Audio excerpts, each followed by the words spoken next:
There's nothing like a swimming pool on a hot summer day.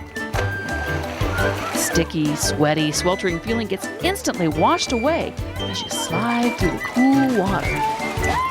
But why is it that even on the hottest summer day, after being in the water for a while, you can't wait to get out and heat your body on the sun-warmed deck?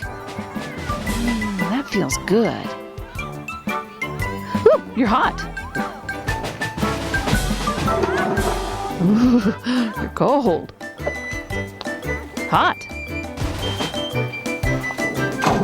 Cold.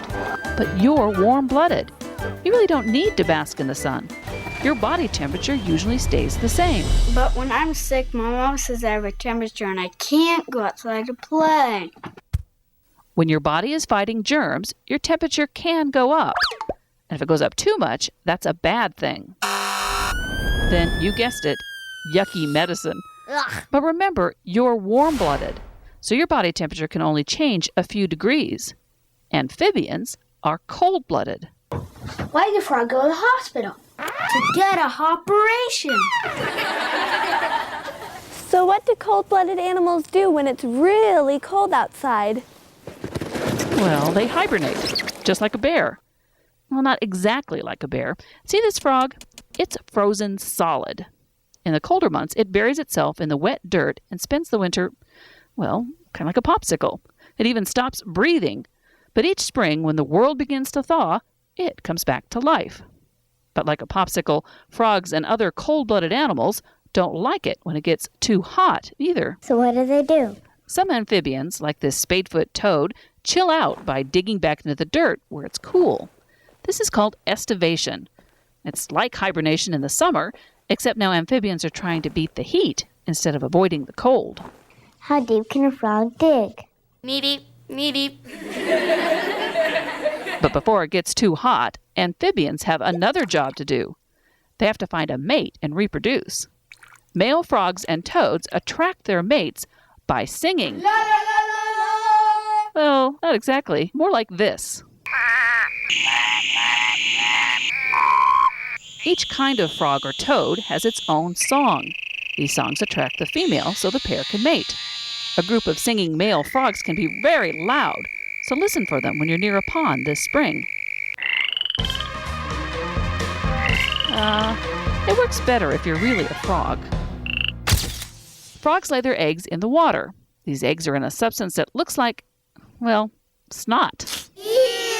Yeah, it sounds gross, but this protects the eggs from drying out and from soaking up too much extra water.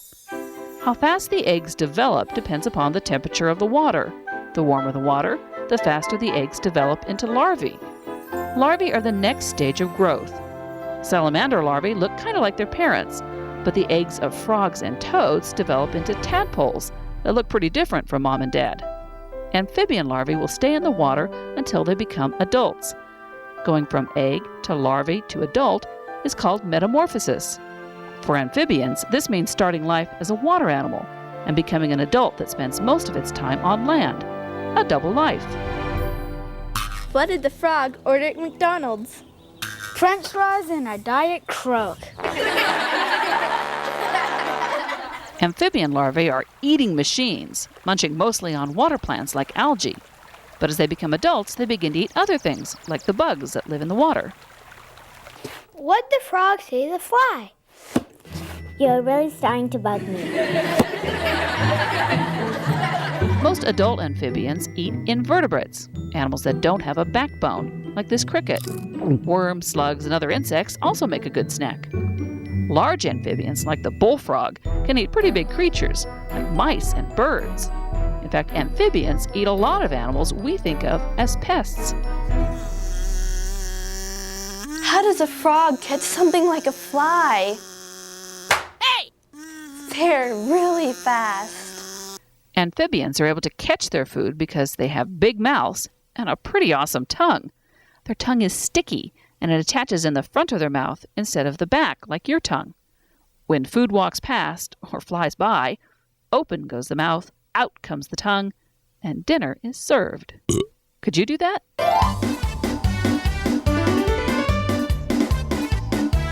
How about something easier?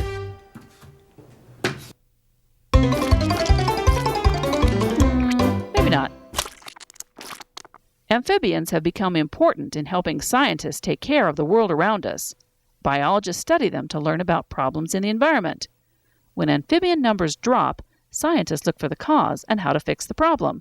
This helps all living things, including us. Spring is the time to listen and look for frogs. So what are you waiting for? Hop over to the nearest pond to meet some of your amphibian neighbors. Get him, get him, get him, get him, get him. There! All right!